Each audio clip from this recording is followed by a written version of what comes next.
Hi guys!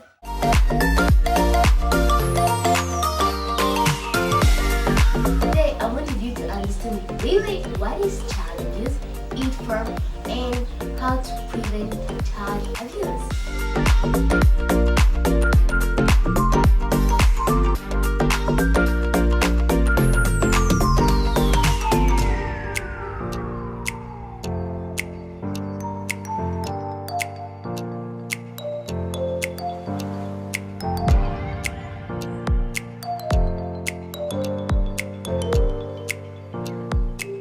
Welcome to my YouTube channel. So today we are going to talk about child abuse. Remember yesterday in my last video when you showed the video, I said children's rights and human rights. And then I said there are also child abuse. And today I wanted you to understand really what is child abuse, its form, and how to prevent child abuse. So now first, let's start with what is child abuse. Child abuse is any form of mistreating a child that can harm him or her. It is to do not care for a child, mistreating him, not treating a child as he or she must be treated. So, we have forms of child abuse. There are 4 forms of child abuse. The first one is physical abuse, the second one is emotional abuse, the third one is neglect, and the fourth one is sexual abuse. First, let's start with the first one. Physical abuse. What is physical abuse? Physical abuse is mistreating a child on his or her body, where we can see beating a child. That is physical abuse. We can see it. So, we have many examples of physical abuse. In some examples of physical abuse, we have beating a child. I didn't say to beat a child, like sometimes a child can do bad things, maybe can damage a TV, can break a glass, can do very bad things. In some examples, we have beating a child. I didn't say like beating a child is really bad, but sometimes your child can do bad things, can damage a TV, can damage a computer, can break a glass, can break a window, can do very bad things. And you said, okay, because you said that beating a child is in physical abuse, I'm not gonna say it. I didn't say like maybe he did that thing and you must not beat him. Sometimes our parents beat us, even me. So they didn't do it. When I say beating a child, it's beating a child really badly. How? Like sometimes you can even take like a stick, you can even take something which is really heavy and you throw it at a child and you say that this is beating him. Maybe you can take something like this thing and maybe it can like be really bad and then you start throwing at the child. Sometimes it can even bring to death. Your child can die and then you say, what did I do? Why is it this? So beating a child is not really good and beating a child really badly. In another example also is burning a child. I saw on some TVs, in series, on some computers, social media, you find maybe there's someone who take a photo and like when he's burning a child, taking a child, putting him in alcohol and maybe wants to burn someone. So that is not really good and I don't advise you to do that, but I advise you to never burn someone, even a child. So, in another example of it, we have throwing things at a child. When we are mad, parents when they are mad at a child, they can even take, because their mind is like, it's really hard, it can do everything even which is bad, can take something really heavy like a table and start throwing at you, throwing at the child, taking maybe something, even can take a TV and throw it at you, and that will cause death. So that's why I don't also advise you to throw things at a child. In also other example, we have heavy punishments.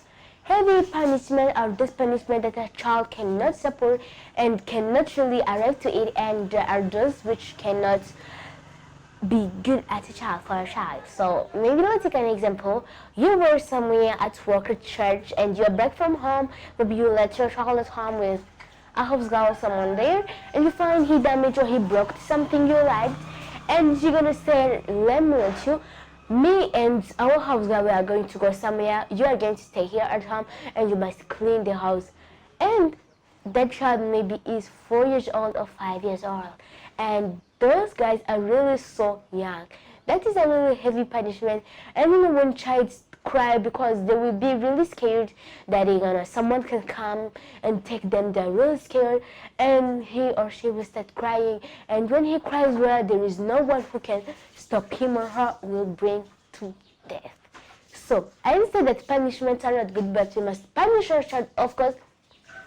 Maybe we can tell her 1 month without your phone. That's not a really heavy punishment, because even phone damage kids' brains and it will not let them study very well.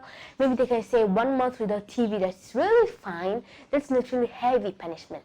So heavy punishment are those punishments which are really bad. So that's why I also don't advise you to do that. And another example, which is the last example that I'm going to give you, is kidnapping. Kidnapping is really bad, and actually I hate it, and that's why I don't like to go somewhere everywhere when I'm not with someone to protect me. Maybe I said that I'm gonna sneak out, and I don't really actually like to sneak out, like going at night. You can find at night there are a lot of kidnappers, and maybe you find him and they will start kidnapping you and will bring you where you don't know, and maybe they can kill you, and that's not good. So that's why children, I advise you to do not, when your mom tells you to stay in and you want to sneak out, that's really bad, because your mom knows that there are kidnappers at night and they will kidnap you and do bad things at you. So we are done with the physical abuse. Now let's go to the second form of child abuse, and that is emotional abuse. And what is emotional abuse? Emotional abuse is something which can hurt a child. It can hurt it, and maybe you feel like sometimes the parents can tell you something which is really bad, and maybe you go in your room or somewhere, in the toilet, in the bathroom, you start crying, and that is your emotion. That is emotional. It hurts you on your heart, from the heart. So now, in emotional abuse, we have a lot of examples, and I'm going to give it to you. So the first example, and what I'm going to say, it is like giving a child a bad name. That is some of the examples. So in examples, you have giving a child a bad name. So sometimes you can give a child a really bad name, which also is really embarrassing. You think that it's fine, but for a child, it's not really fine. I know your child are really okay at me sometimes. Maybe your parents can tell you something that you studied, and maybe you feel like they are really wrong and as you are correct. Yes, sometimes even me, it happens at me. So that's why giving a child a bad name is not really good. Like maybe let's take an example. You give a child a name, Dog, and when we go here at school, everyone's like, we like say dog, and this is really embarrassing. Every child have really good names like Titi, all those nice names you hear, and you have like Dog. Dog is an animal, you cannot get that name. So that's really bad in parents, and don't do that. I advise you to do not give your child a bad name, because it's really embarrassing for your child going at school, finding other people have really nice name and him has only a really bad name which called Dog. Imagine. So that's really embarrassing and awkward. So in another example also, we have giving a child drugs when he or she is still young. Maybe you are like 10 years old, 11 like me, 8, 9, 5, and your parents, maybe your dad or your mom, your parents, drink drugs. And they also advise you to drink it. Giving a child a drug when he or she is still young, that's not good, because it is damaging his or her life. When because he maybe can't stop school when he was just in nursery only because of drinking drugs. It will damage his brain and it will not function well. He'll be like a foolish person, because you see that sometimes foolish persons are those ones who drink drugs, and when they drink really drugs, a lot of drugs, they like become really foolish and they don't think about what I say. So that is another example of emotional abuse. And another example of emotional abuse is rejecting a child. Some parents are like that, and I want also to talk about it. And I want to advise parents to do not reject their child, however it was. Sometimes you got pregnant when you were not even, you were really surprised and you are not prepared of it, and you didn't want to be pregnant. So when you give birth to a child, you're gonna take him or her at the first, you're gonna let him there and you go at home. And when your child will start growing up, will start working, we'll see other families, other child have their parents, they are working, they are eating at a restaurant, they are really enjoying, and maybe you are there working, searching for school, searching for money, and that should really make you cry. Yes. So that's why rejecting a child is not good. However, it is, and Lord doesn't like it. If you got pregnant when maybe you were not surprised, you are really surprised, yes, that's not the reason of rejecting a child. So you're gonna let your child live as you live.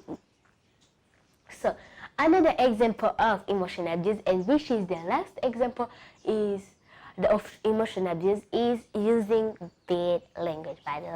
So that means when sometimes it is not only your parents, my parents also do that. Maybe, for example, every parent do that when they're mad.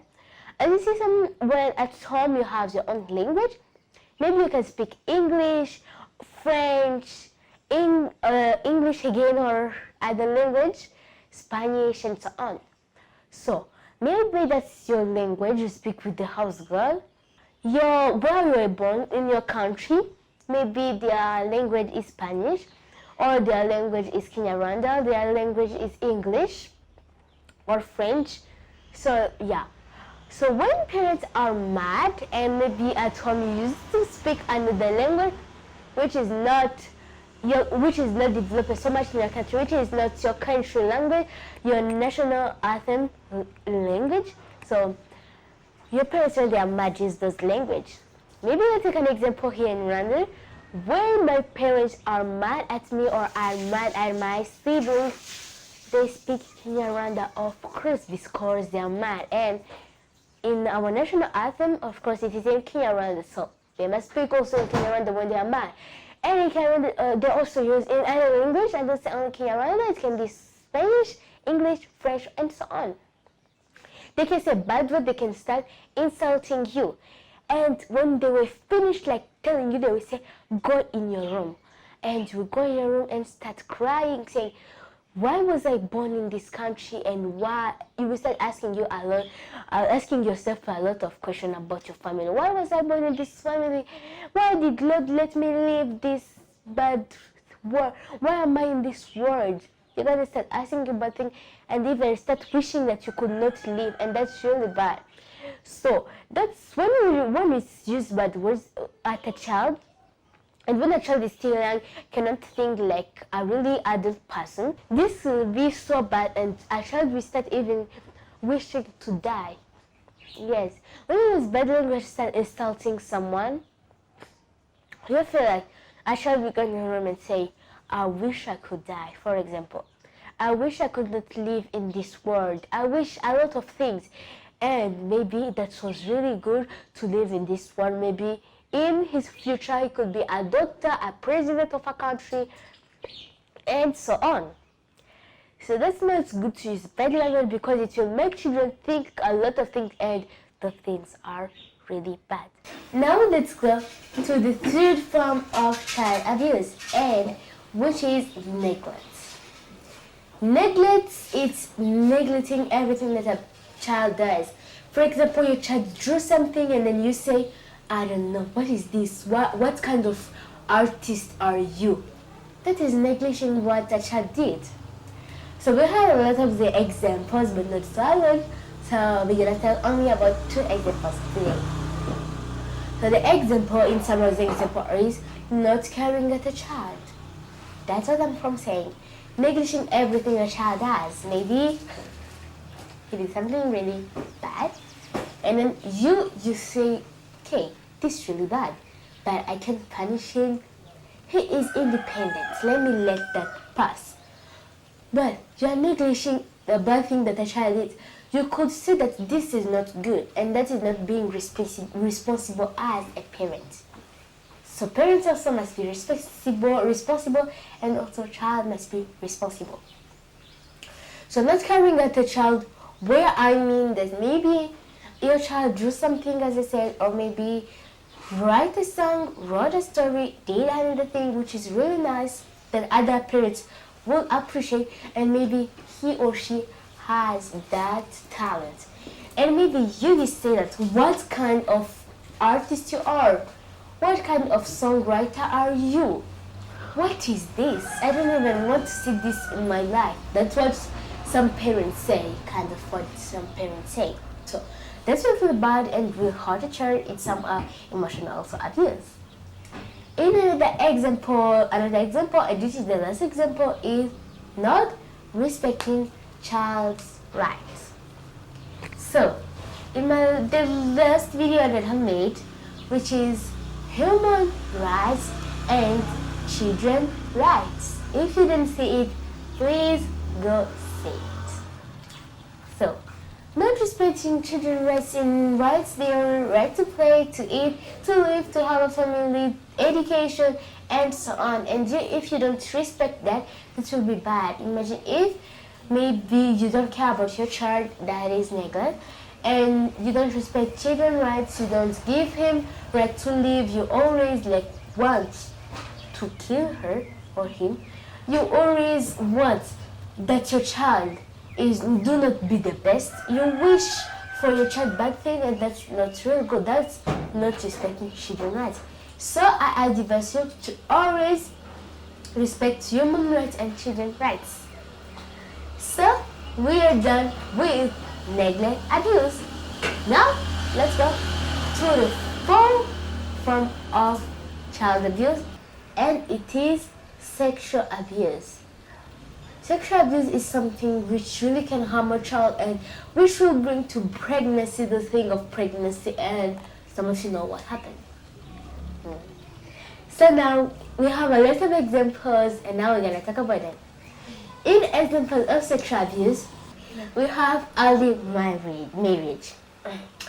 I know some of you on your phones get notification saying a 9-year-old boy got married with a 14-year-old woman. What is that?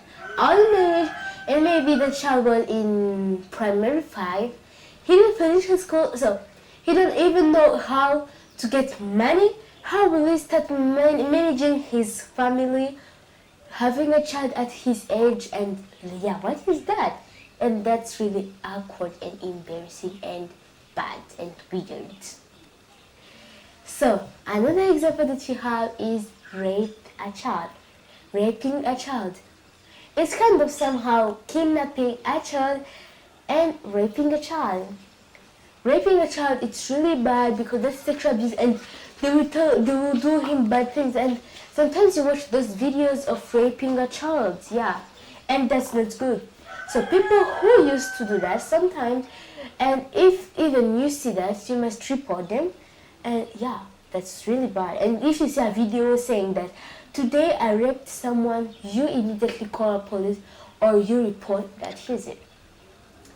So in another example of sexual abuse is kissing a child by force. Yeah, some childs really know about child abuse and they want to prevent it. But then sometimes people are really with a lot of energy and they want to go kiss a child by force. They will start taking her, closing his arms and his or her arms, and that's really bad. So if you see that person doing that, please report that case. and that's not really good. So another example, and which is also the last example that I'm gonna give, is not really nice to touch child's private parts and even other ones, because that's really weird. And some kids like my age, 11 years old, 10, 12, 13, are already in girls period, and maybe when they touch your private parts, which means it will bring you to pregnancy, and that's really bad and kind of weird. That's not really good, and sexual abuse is not done by yourself but by other persons, which is not really good. So guys, we are done with the 4 forms of child abuse. Now let's go to ways of preventing child abuse. The first way is teaching people about child abuse. Teaching people about child abuse, as I'm saying, I am teaching you about child abuse so that you must know how to prevent it and forms of child abuse. If your mom is doing that, please tell her, Mom, this is child abuse. You are abusing me. You have right to do that. So you must teach people about child abuse so that they must know how to prevent themselves and how to tell if they see that people are doing them very bad things, so they must really stop. They must have courage to say in front of your dad, of your mom, what happened. So guys, the second way of preventing child abuse is respecting children's rights. We have children's right to education, right to play, right to smart, to get clothes, right to other things, and they have really nice rights. And if you don't respect it, which means that is child abuse, not respecting children's rights, and which is in the third form of child abuse of neglect. So the third way of preventing child abuse is reporting child abuse cases. As I said in sexual abuse, I always wanted to say reporting child abuse cases. So if maybe, let's take an example, you are at home and you hear someone beating a child and a child is really crying. So your one is going to say and see someone is like beating a child really bad and say, it's punishing. I say beating a child really bad is not good. So when you see that, you take your phone, call the police, and then the police will come and go to, like, the person who was beating the child will go to jail.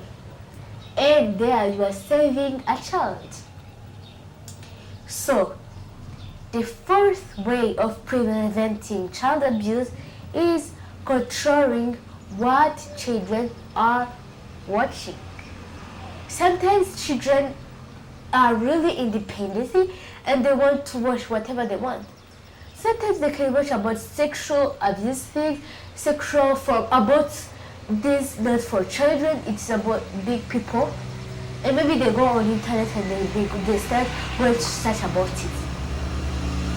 And that's maybe will push them to do that, and they will start like wanting to get sexual, and that's really bad. And that was 4 ways of preventing child abuse. Thank you guys for watching this video, and as usual, don't forget to like this video and subscribe to my channel if you didn't subscribe yet. And thank you for all of you who subscribe, and as usual, as I said, if you didn't subscribe, please I beg you subscribe to my YouTube channel. Bye.